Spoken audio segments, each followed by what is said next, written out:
the outsider, the truth they call you. Shall we see what you look like? Wrong side.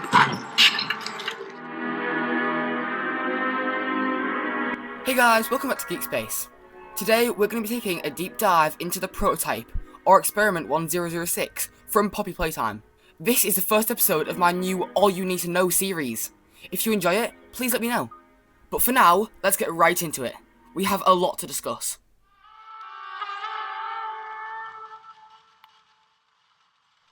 Starting with his design, the prototype is a towering cyborg, blending organic material and mechanical parts. His top half is a humanoid torso, resembling a jester, complete with a cracked porcelain face, one hollow eye socket, and a glowing mechanical pupil in the other. He wears a tattered blue coat with a faded gold trim, a red bow, and a three-pronged jester hat tipped with bells. His long, iconic skeletal arms end in sharp metal claws, capable of tearing through anything in his path. Below his torso, his body transforms into a massive crab-like machine, with six-jointed metal legs supported by human muscles, tendons, and ligaments. Three familiar arms protrude from his abdomen, scavenged from Mommy Longlegs, Huggy Wuggy, and Kissy Missy, while Catnap's skinned fur and red smoke emitters line his back. The prototype also contains a faintly glowing core in his abdomen, a simplified spinal column, and a digestive tract, though he doesn't require sustenance to survive. Despite his massive size, he is very agile, able to climb walls and ceilings, and even keep up with the player on a moving train. His immense strength allows him to crush concrete, push multi-ton doors, and manipulate his environment with terrifying precision. He's also stuffed with tons of poppy gel that allows him near immortality, capable of regenerating from almost any attack. I mean, you seen the guy? He's so juiced up on that pink stuff, you can cut him in half and he just put himself back together. Though the negation compound found in Chapter 5 may be his one weakness. Intelligence is another of the prototype's defining traits. He's successfully orchestrated multiple escape attempts, constructed complex devices from simple factory materials, and used technology to manipulate others. For example, we learn in Chapter 2 that he turned his digital alarm clock into a laser pointer, which he fired at the camera, disabling it. Experiment 1006. The prototype seemingly disassembled the digital alarm clock within his room and utilized the battery to create a laser pointer, which he then fired into the security camera, disabling it. One surveillance specialist went in to confirm his absence. One casualty occurred. The prototype is cunning, intelligent, and relentlessly violent, but also manipulative and charismatic. In rare instances, he can be protective, such as saving Theodore Gramble from electrocution, or protecting Poppy from Lily Lovebraids. But otherwise, he often treats others as a tool to achieve his goals. He uses deception, mimicking voices, and adopting personas to control both humans and experiments. He holds a twisted sense of fairness, rewarding loyalty and punishing disobedience. He can inspire devotion, as seen with Catnap, who views him as a saviour, but also instills fear, leaving his survivors traumatised. Even his obsession with Poppy demonstrates his complexity. He accidentally harms her, but still shows care, acknowledging when he oversteps or regrets his actions.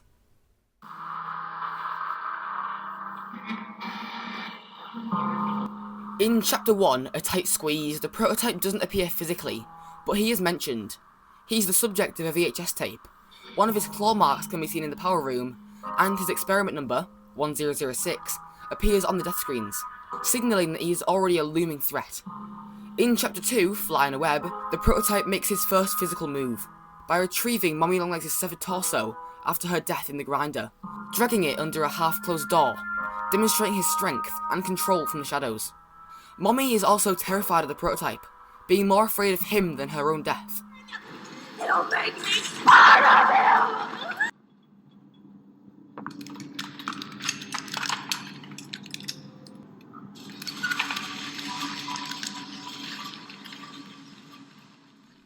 In Chapter 3, Deep Sleep, the prototype takes on his former human identity, Ollie. The prototype contacts the player through a toy phone, guiding them through playcare, and later the prisons. Poppy explains that he was the one who locked her in a case, and would have killed the player if they tried to escape. He'll kill you before you ever reach that front door. He's the reason I was trapped in that god-awful case for so long. The player witnesses Catnap worshipping a shrine of the prototype as a godlike figure. while Dog Day explains that Catnap sees opposition as heresy. After Catnap attacks the player, the prototype intervenes, impaling Catnap through the mouth, dragging him away and cementing his terrifying dominance.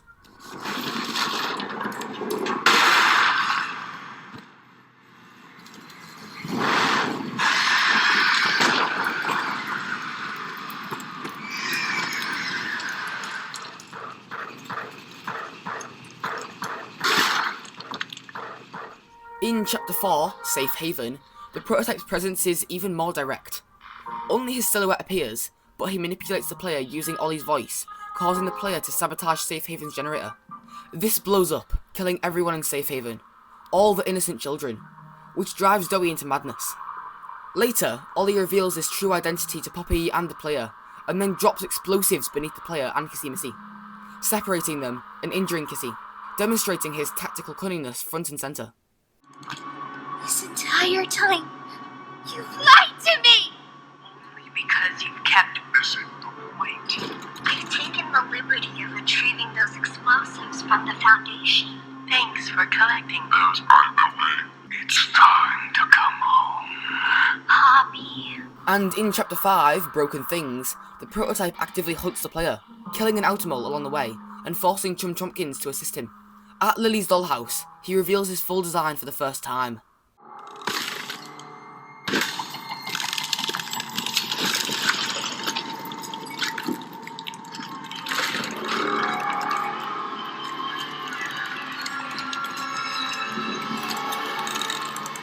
He intimidates Poppy and the player, telling them that he sent the orphans to a better place. Where are the orphans? I did. I had to.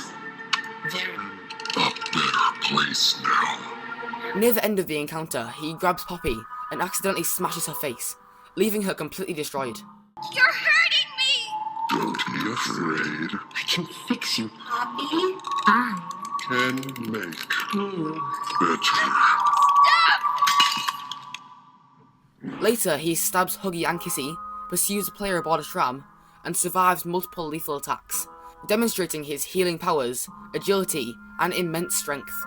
Eventually, he stabs the player, and places them into a vat of Poppy gel. He abducts Poppy once again and disappears, leaving his intentions uncertain until the eventual Chapter 6.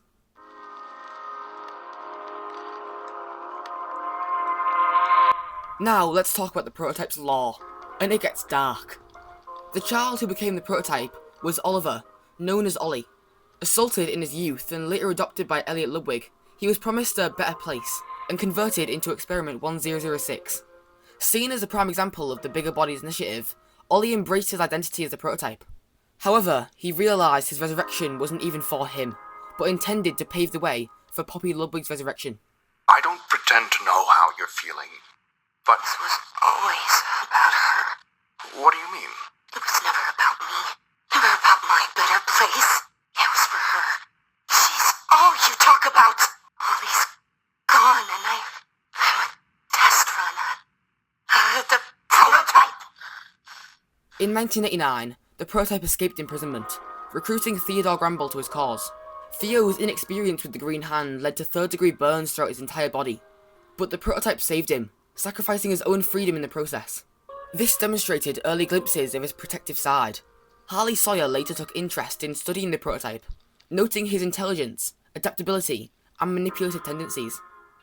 Ready to talk now, are you? I possess.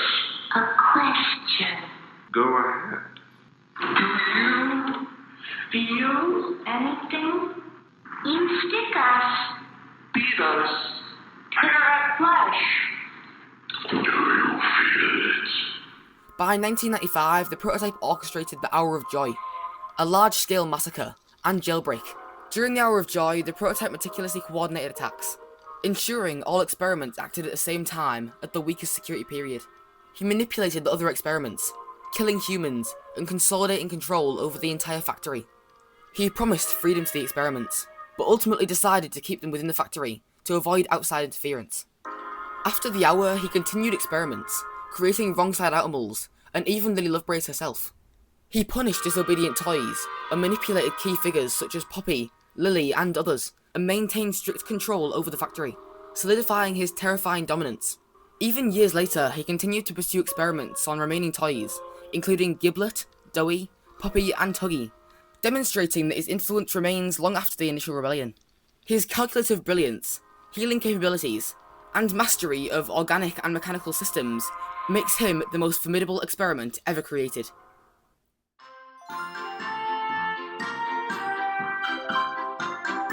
In my opinion, the prototype isn't just one of the best Playtime characters, but one of the best characters in mascot horror as a whole. His lore is tragic, his voice is unique and terrifying, and his gameplay and reveal are spectacular. The only thing that I have a slight issue with is the design. I absolutely love it in a vacuum. The Jester Crab hybrid is absolutely nightmare fuel. But for the prototype, the amalgamation of all the previous enemies combined into one monstrous creature, it just doesn't work for me. But on its own, separate from the context, it's terrifying and awesome. So the prototype will now become the first character to join our ever-expanding tier list. For me, there's no better place for him than S tier. He's the gold standard for a mascot horror character. Intelligent, manipulative, present, and genuinely formidable. Alright guys, this is the end of today's video. I really hope you enjoyed it. But now, I want to know what you think. Do you like the prototype? Where would you put him on the tier list? Let me know down below. But anyway, I hope you have a great day, and I'll see you in the next one. Goodbye!